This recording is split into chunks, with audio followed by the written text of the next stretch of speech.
hi everybody. It's really great to be here. This is my first business trip to Chicago, and it's really cool to see a manufacturing facility like this. I got to tell you, it is extremely encouraging for me to see Americans building the high-tech things that you do here in the hoses. Seeing a manufacturing operation is really encouraging. And in the space business, there's a lot of companies like yours around the country. There's like 1,000 suppliers that do different things for us, make very unique high-tech equipment. It's always a really small part of the business, and it's not something that you see every day, but it's really important to us because it makes America's space program work. And these types of things are always very important to us from a safety point of view. Like Jim was talking about, this high-pressure oxygen. We can't have a space station without it. And so I know this is not what you do 99% of the time, and the revenue and the equipment that you're making here, it is a small part, but we really do appreciate it because it's important for us, and it's what makes our space program work. Without this hose, we can't have the oxygen, like Jim said, on the space station that lets us do spacewalks. And if we can't do spacewalks, we can't have a space station. So it's really important for us.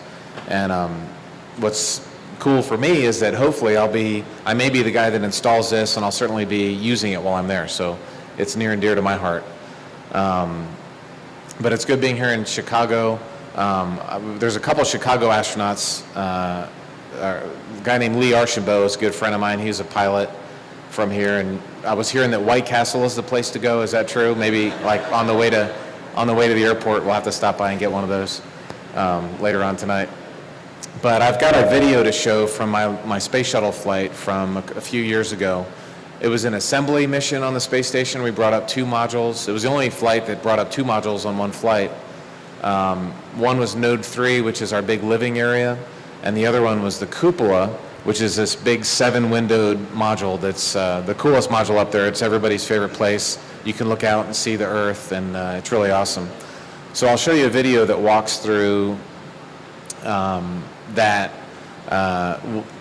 pretty much a space station flight. Now, we're not flying space shuttles anymore, sadly, so that part of it's gone. When I go up next year, I'll be launching on a Russian Soyuz. It's a small capsule. It's how we get people to and from the station. But I'll be going to the same place, and I'll show you some of the same sites. And if we can, I'll say pause a couple times, and I'll point out the hose locations for you.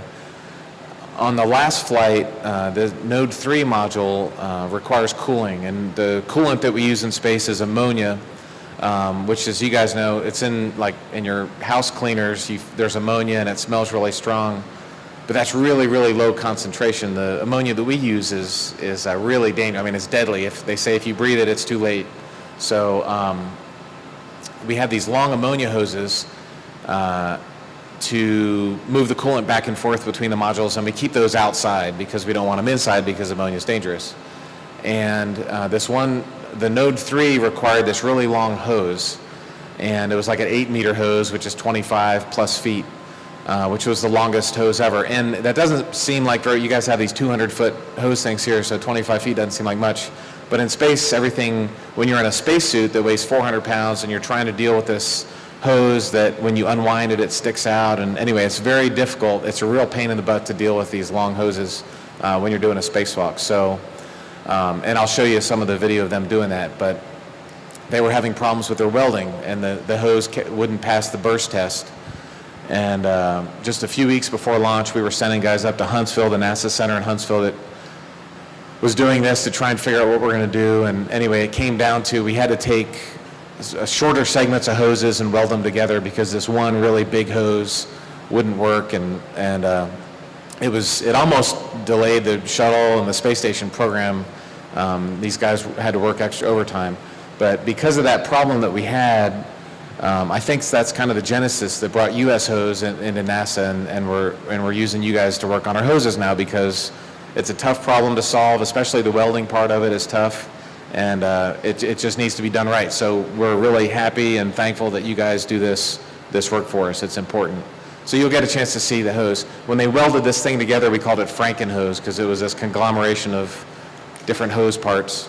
And we'll show you in the airlock. The airlock is where you put your spacesuit on, get dressed up, and then go outside.